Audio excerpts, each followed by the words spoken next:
Hi guys, welcome to JJ Mom's Lifestyle. எல்லா போலும் இறைவனுக்கு இன்றைக்கி நம்ம கருப்பட்டி போட்டு ஒரு ஆக்கர்க்காய் ரெசிபி தான் ஃப்ரெண்ட்ஸ் பார்க்க போகிறோம். அது ரொம்ப எம்மியாக ரொம்ப டேஸ்டியாக இருக்கும். கண்டிப்பாக கடைசி வரைக்கும் மிஸ் பண்ணாமல் பாருங்கள். அதுக்கு முன்னாடி நம்ம சேனலை Subscribe and like. அப்படியே மணி பெல் ஐக்கானை கிளிக் பண்ணிக்கிறங்க. ரொம்ப பேருக்கு இந்த மாதிரி வரல அப்படின்னு சொல்கிறீங்க. இந்த அளவை கரெக்டாக ஃபாலோ பண்ணுங்கள். நீங்களும் அருமையாக செய்யலாம். கண்டிப்பாக ட்ரை பண்ணி பாருங்கள். இது வெயிட் லாஸ் இருக்கவங்க கூட இந்த ஆக்கர்க்காய் சாப்பிட்டீங்க அப்படின்னா உங்களுக்கு உடம்பு குறைய வாய்ப்பு இருக்குது. வாங்க மக்களே, கிச்சன் உள்ளுக்கு போகலாம். இதுதான் ஜேலி பேக்கெட்டு அகராகார் கடல் பாசி. இந்த கடல் பாசியை வச்சு ஆயிரக்கணக்கான ரெசிபிகள் செய்யலாம் ஃப்ரெண்ட்ஸ். ஒன்று ரெண்டு கிடையாது. இது புடிங்க கிங்னு கூட சொல்லலாம் அந்த கடல் பாசி. இன்றைக்கி நம்ம பழைய முறைப்படி கருப்பட்டியை வச்சு 2 லேயர் உள்ள அகராகார் ஜேலி தான் பார்க்க போகிறோம். இது கூட நீங்கள் வரலேன்னு சொல்கிறீங்க. என்னோடய அளவை கரெக்டாக ஃபாலோ பண்ணுங்கள். நீங்களும் அருமையாக புடிங்க செய்யலாம். இப்போ நம்ம ஆக்கரக்காயை நம்ம பாதி பேக்கெட் எடுத்துருக்குறோம். இது கரெக்டாக 10 கிராமு பாதி பேக்கெட்டு. ஃபுல் பேக்கெட்டு போட்டிங்க அப்படின்னா 20 கிராம் இருக்கும். இது ரொம்ப ஆரோக்கியமானது ஃப்ரெண்ட்ஸ். உடம்பு சூட்டை தணிக்கும், வவுத்து புண்ணு ஆற்றும். பண்டனால இருந்தால் போடுங்க. உடல் எடையை குறைக்கும். வவுத்து புண்ணுக்காரவங்க இந்த ஆக்கரக்காயை சும்மா காய்ச்சி கொஞ்சம் அப்படியே தண்ணியாகவே குடிக்கலாம். வவுத்து புண்ணு ஆற்றும். இப்போ நம்ம தண்ணி 250 மில்லி ஊற்றுங்க. ஏன்னா நம்ம கருப்பட்டியவும் நம்ம சிராப் பண்ணி வச்சுருக்குறோம். பால் 250 கிராம், அதாவது தேங்காய் பால், திக்கு தேங்காய் பால்.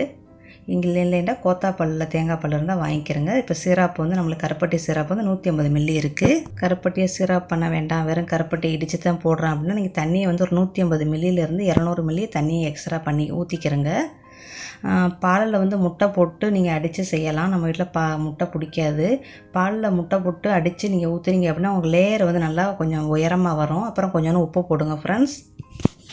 கருப்பட்டி நல்லா திக்காக காய்ச்சி வடிகட்டி வச்சுக்கிறோங்க. இந்த மாதிரி திக்காக இருக்கணும். இல்லையா கருப்பட்டியே போடலாம். போட்டு தண்ணியை எக்ஸ்ட்ரா பண்ணிக்கிறோங்க. இது கரைஞ்சிக்கிட்டு இருக்கலையே, ஆக்கறக்க நல்லா கரைஞ்ச பிறகு என்ன செய்யுங்க, கருப்பட்டியை போடுங்க. இனிப்புக்கு தக்கன போட்டுக்கிறோங்க. ஆனால் எக்ஸ்ட்ரா 150லேருந்து 200 மில்லி தண்ணியை ஊற்றிக்கிறோங்க.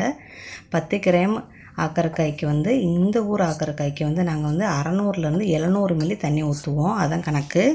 இப்போ நம்ம கருப்பட்டி காய்ச்சி வச்ச சிரப்பை ஊற்றுங்க. இது கருப்பட்டி காய்ச்சினது, தண்ணி, தேங்காய் பால் எல்லாமே கணக்கு பண்ணி நம்மளுக்கு 600லேருந்து 700 மில்லி நம்மளுக்கு வரணும். அப்போ தான் நம்மளுக்கு கரெக்டாக நம்மளுக்கு பக்குவமாக நம்ம ஆக்கரக்காய் எடுக்க முடியும். அப்புறம் கொஞ்சோண்டு உப்பு போடுங்க. உங்கள் டேஸ்ட்டு தக்கன உப்பு போட்டுக்கிறோங்க. இப்போ இது நல்லா கொதிக்கட்டும். அடுப்பை கொஞ்சம் ஏற்றி விடுங்க. நம்ம தேங்காய் பால் காய்ச்சிற விதம் தான், அதை ஊற்றி பொங்குற விதம் தான் நம்மளுக்கு லேயர் அருமையாக கிடைக்கும். இப்போ நம்மளோட சிரப்பு ஆக்கரக்காய் எல்லாம் நல்லா ஒன்று சேர்ந்து நல்லா இது பண்ணிடுச்சு. இந்த நேரத்தில் நம்ம அடுப்பை கொஞ்சம் ஏற்றி விடணும். ஏற்றி விட்டு திக்கு தேங்காய் பால் ஊற்றுங்க. நான் 250 மில்லி ஊற்றுறேன். நீங்கள் 300 மில்லி கூட நீங்கள் ஊற்றலாம். அது உங்களோட விருப்பம். இங்கே உள்ள ஆக்கரக்காய்க்கு நம்ம ரொம்ப தண்ணி பால் ஊற்றினோம்னா லைட்டாக தண்ணி விட ஆரம்பிச்சிரும். அதனால் எங்களுக்கு இந்த அளவு எங்களுக்கு ஓகேயாக இருக்கும். எப்படி பார்த்தாலும் ஆக்கரக்காய்க்கு தண்ணி, பால், சிரப் எல்லாம் சேர்த்து நம்ம 600 மில்லி இல்லைன்னா 700 மில்லி ஊற்றலாம். அதை விட கூட ஊற்றக்கூடாது. இப்போ நம்மளுக்கு பாருங்கள் ஒரு பொங்கு வருது. இந்த மாதிரி நம்மளுக்கு 3 தடவை இந்த மாதிரி பொங்கணும். இது இப்போ 1வது. அப்படியே நல்லா அப்படியே திரண்டு வர்ற மாதிரி வரணும். அந்த தேங்காய் பாலும் அந்த ஆக்கரக்காயோட இதுவும் திரண்டு வர்ற மாதிரி வரணும். ஆக்கரக்காய் திரளாது, தேங்காய் பாலும் கருப்பட்டியும் திரளும். அதுதான் நம்மளுக்கு லேயராக மேலே நிற்கிறது. வேறு ஒன்றுமே இல்லை. இந்த மாதிரி திரியாக வரணும். இப்போ 2வது, 3வது அதோடு நீங்கள் அடைச்சிடணும். அப்போ நம்மளுக்கு ஊற்றி வச்சு ஒரு 10 நிமிஷத்தில் நம்மளுக்கு நல்லா 2 லேயரு நல்லா வந்துடும். அதை தான் நம்ம இப்படி செய்யணும். இப்போ நம்ம போட்டிருக்கிற பண்டான் இலையெல்லாம் எடுத்துட வேண்டியதுதான். இப்போ 3வது தடவை பொங்கிருச்சு. இப்போ நம்ம அடுப்பை அடைச்சிட வேண்டியதுதான் ஃப்ரெண்ட்ஸ். அவ்வளோதான். இப்போ நீங்கள் இதில் எந்த அச்சில் நீங்கள் ஊற்றுறீங்களோ அதில் உங்களோட ஆக்கரக்காயோட இதை நீங்கள் ஊற்றுங்க. குட்டி குட்டி மங்கில் ஊற்றலாம், பூடிங் கப்போல் இருந்தால் ஊற்றலாம், சின்ன சின்ன குவளைகளில் ஊற்றலாம், சின்ன சின்ன மங்குகளில் ஊற்றலாம். உங்கள் விருப்பம், எப்படி வேணாலும் ஊற்றலாம்.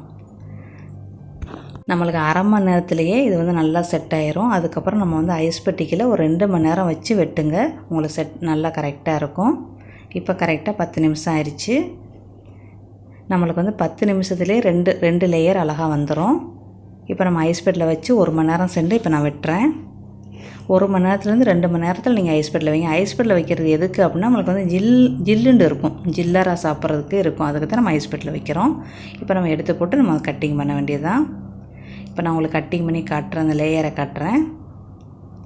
இப்போ பாருங்கள், நல்லா சாஃப்டான அப்படியே கிளுன்னு இருக்கிற ஒரு ஜேலி நம்ம ரெடி பண்ணிட்டோம். 2 லேயரு. இதில் நீங்கள் முட்டை போட்டிங்க அப்படின்ற தேங்காய் பாலில் உங்களுக்கு அந்த லேயர் வந்து இன்னும் பாதிக்கு பாதியாக இருக்கும். ஆக்கறக்காய் எந்த அளவுக்கு இருக்கோ அதே அளவுக்கு நம்மளுக்கு மேலே உள்ள லேயரும் கிடைக்கும். முட்டையை விரும்புனீங்கன்னா நீங்கள் முட்டையை தேங்காய் பாலில் ஊற்றிக்கிறங்க. ஒரு முட்டை போடுங்க. இந்த மாதிரி சின்ன கப்பில் புடிங் கப்பு எது இருந்துச்சுன்னா ஊற்றுனீங்க அப்படின்னா இது 10 நிமிஷம் நம்மளுக்கு செட் ஆயிரும். ஐஸ் பெட்டில் 10 நிமிஷம் வச்சிங்கன்னா 20 நிமிஷத்துலேயே உங்களுக்கு ரெடியாகி நீங்கள் எடுத்து சாப்பிட்றலாம். கண்டிப்பாக அதை ட்ரை பண்ணி பார்த்துட்டு உங்கள் ஃபீட்பேக்கை சொல்லுங்கள் ஃப்ரெண்ட்ஸ். அடுத்த வீடியோவில் சந்திக்கிறேன். பாய், see you.